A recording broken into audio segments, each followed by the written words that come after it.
In the previous demo, we saw how predictive shielding extends posture beyond pre-breach, turning hardening from something static and preventive into something live, adaptive, and just in time.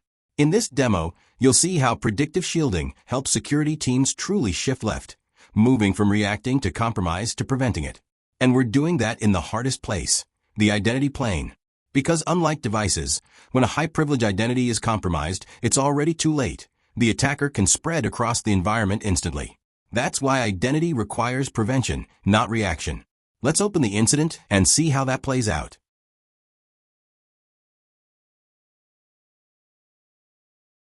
The first signs of compromise appear on Jumpbox 1, where user Alice is performing a series of suspicious actions. Writing files, reading registry values, and even running PowerShell commands against those registry paths. Individually, these alerts could look routine or inconclusive, but taken together, they form a behavioral pattern that Defender has learned to recognize. And that's exactly where predictive shielding steps in. Predictive shielding identifies that there is a high risk of compromise toward a device exposing a critical identity. Workstation A.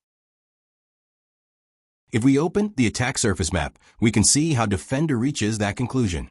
By leveraging the exposure graph, Defender brings real-time exposure data into the post-breach scenario, a first in the industry.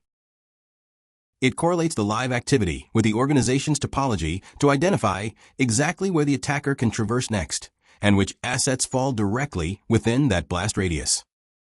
And here we can see that reasoning in action. Defender has identified a direct attack path from Jumpbox 1, the source of the malicious activity, to Workstation A, which exposes high-privilege credentials.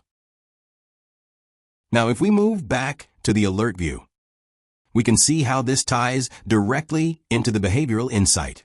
Predictive shielding analyzes the behavioral sequence we just saw and compares it against past learnings, recognizing this pattern as one that often precedes attempts to access and anticipates that credential theft activity is likely to follow. And because Workstation A is exposing high-privilege credentials and is directly reachable from Jumpbox 1, Defender identifies it as the asset most likely to be targeted next. And with that insight, Defender can already act. Because prediction is only one side of predictive shielding, the other is how Defender responds to it. Beyond the proactive hardening controls we've seen in previous demos, and the many more we continue to expand, Defender also adapts how the product itself operates. When assets are identified as at risk, Defender accelerates protection, collecting telemetry faster, delivering protection updates sooner, and using the context of that risk to sharpen detection sensitivity along the predicted attack paths, adjusting posture in real time exactly where the threat is emerging. As the attack continues, we now see the adversary attempting to compromise Workstation A, exactly the device Defender had previously identified as being at risk. The alerts show suspicious attempts to access credentials stored in the memory, indication of credential theft attempts. But by this point, predictive shielding is already ahead. Leveraging the increased protection velocity and the established context of risk and exposure, Defender detects these emerging signs of compromise in near real time and pivots its focus to the exposed users connected to this device. It understands that these credentials are likely to be exploited next and proactively restricts them before they were ever used by the attacker and before any damage can occur. And this is exactly where the shift from reactive to proactive protection becomes evident. Let's go back to the attack story and see what actually happened.